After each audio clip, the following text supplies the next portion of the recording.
নমস্কাৰ সম্মানিত দৰ্শকসকল, আজিৰ ভিডিঅ'টো থাকিব সম্পূৰ্ণ আশাৰ ওপৰত। মানুহৰ প্ৰত্যেকটো বিষয়ৰ ওপৰত সদায় গোটেই জীৱনটো মানুহৰ এটা নহয় এটা আশাৰ ওপৰত নিৰ্ভৰ কৰে। এটা আশা পূৰণ হোৱাৰ পিছত আৰু এটা আশা। আজিৰ এই সম্পূৰ্ণ ভিডিঅ'টো চাই যাব। আশা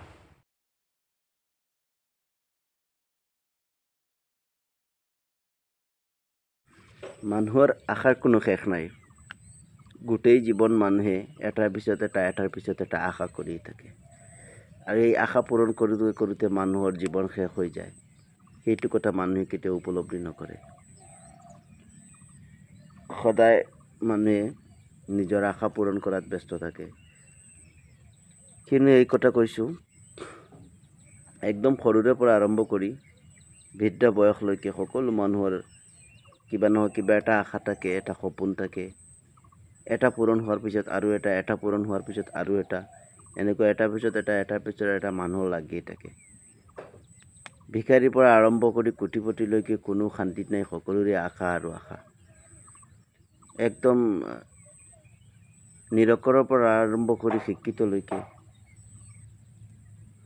আৰু এজন বিকলাংগ একো বুজি নোপোৱা মানুহৰ পৰা আৰম্ভ কৰি একদম হেণ্ডচাম সুস্থ মানুহলৈকে সকলোৰে এটা নহয় এটা আশা থাকে।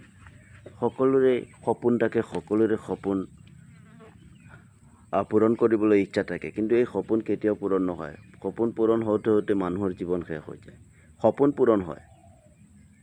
পূৰণ হয়, আশা পূৰণ হয়, সকলো এদিন নহয় এদিন পূৰণ হয়। কিন্তু এটা পূৰণ হোৱাৰ পিছত আৰু এটা থাকে, এটা পূৰণ হোৱাৰ পিছত আৰু এটা থাকে। মানুহৰ সমস্যাৰো কোনো শেষ নাই আৰু আশাৰো কোনো শেষ নাই। কোনোবাই এজন ভিখাৰীয়ে আশা কৰে যে মই অলপ কোনোমতে টুনি টানি খাই বৈ জীৱনটো পাৰ কৰিলে মোৰ কাৰণে যথেষ্ট, আৰু একো নালাগে। সেই ইচ্ছা কৰি তেওঁ ঘৰে ঘৰে লোকৰ ঘৰৰ পৰা অলপ সংগ্ৰহ কৰি তেওঁৰ জীৱন পাৰ কৰি লয়। আৰু যেতিয়া তেওঁৰ অলপ হৈ যায়, জীৱন পাৰ কৰাৰ পিছত তেওঁ কোনোমতে খোৱা বোৱাৰ ব্যৱস্থা হোৱাৰ পিছত তেতিয়া দেখিব তেওঁৰ হাতৰ টকাখিনি জমা হৈ গৈছে। অলপ টকা জমা হোৱাৰ পিছত তেওঁৰ সপোনটো চেঞ্জ হৈ যায়। খোৱা বোৱা ব্যৱস্থা কমপ্লিট হোৱাৰ পিছত তেওঁৰ সপোনো চেঞ্জ হৈ যায়। তেওঁ চিন্তা কৰে যে বেলেগ কিবা এটা কৰিব পাৰোঁ নেকি। অলপ কোনোমতে খোৱাৰ ব্যৱস্থা আছিলে, এতিয়া আৰু বেলেগ কিবা এটা কৰিব পাৰোঁ নেকি। আৰু বেলেগ কিবা এটা কৰাৰ পিছত তেওঁ চিন্তা কৰিব বেলেগ আৰু কিবা এটা কৰিব পাৰোঁ নেকি। এনেকৈ সকলো মানুহৰ চিন্তা থাকে।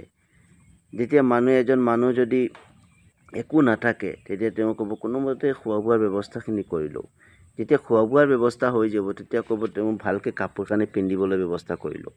ভালকৈ কাপোৰ পিন্ধাৰ ব্যৱস্থা হৈ গ'লে তেতিয়া ক'ব এখন যদি গাড়ী হয় বা এখন ভালকৈ ঘৰ বনাই ল'ব পাৰোঁ, তেতিয়াহ'লে আমাৰ আশাটো পূৰণ হৈ যাব। তেতিয়া এখন ঘৰ বনাই ল'লে, ঘৰ বনোৱাৰ পিছত ক'ব এখন গাড়ী হ'লেতো আশা পূৰণ হৈ যাব।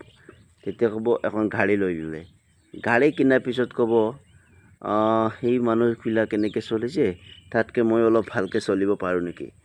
তেতিয়া অলপ ভালকৈ চলিবলৈ গৈ আৰু অলপ চেষ্টা কৰিব যাতে ওচৰ চুবুৰীয়া মানুহতকৈ আৰু অলপ ভালকৈ চলিব পাৰে। সেইটো পূৰণ হোৱাৰ পিছত গাড়ী এখন কিনিলে, তেতিয়া ক'ব আৰু এখন গাড়ী কিনিব পাৰোঁ নেকি। মাটি অলপ কিনিলে ক'ব আৰু অলপ কিনিব পাৰোঁ নেকি। মানুহৰ জীৱনটোৱে এনেকৈ কিবা নহয় এটাৰ পিছত এটা আশা পূৰণ কৰাত ব্যস্ত থাকে। কিন্তু সেই সকলো আশা এৰি এদিন মানুহ মাটিৰ তলত যাব লাগিব, সেইটো কথা কোনেও নাভাবে। আচলতে সকলোৱে মানুহে ভাবে, কিন্তু সেই কথাটো উপলব্ধি নকৰে যে আজি জীৱনত এই সংসাৰখনত এই অস্থায়ী জীৱনটোত আশা পূৰণ কৰাতে ব্যস্ত হৈ যে শেষৰ জিন্দগীটো যিটো বয়সত মৃত্যুবৰণ কৰিম, মৃত্যুবৰণ কৰাৰ পিছত আমাৰ কি অৱস্থা হ'ব, সেইটো কথা আমি সকলোৱে পাহৰি গৈছোঁ। যিটো সময়ত আমি একেবাৰে এটা চোলা আৰু এটা কাপোৰ আছিলে গাত পিন্ধিবলৈ, সেই সময়ত আশা আছিলে আৰু এটা কাপোৰ ভালকৈ পিন্ধিব পাৰোঁ নেকি। আজিৰ দিনত যিটো সময়ত একেবাৰে একো নাছিল, সেইটো সময়ৰ কথা পাহৰি গৈছে মানুহে। আজিৰ দিনত যিখিনি আছে তাতকৈ আৰু বেছি লাগে, সেইটো সময়ৰ কথা, সেইটো বিষয়ে চিন্তা কৰি মানুহ মগ্ন। গতিকে মানুহৰ আশাৰ কোনো শেষ নাই। একদম ভিখাৰীৰ পৰা আৰম্ভ কৰি কোটিপতিলৈকে সকলোৰে আশা থাকে জীৱনত কিবা নহয় কিবা এটা উন্নতি কৰিবলৈ। ধন্যবাদ।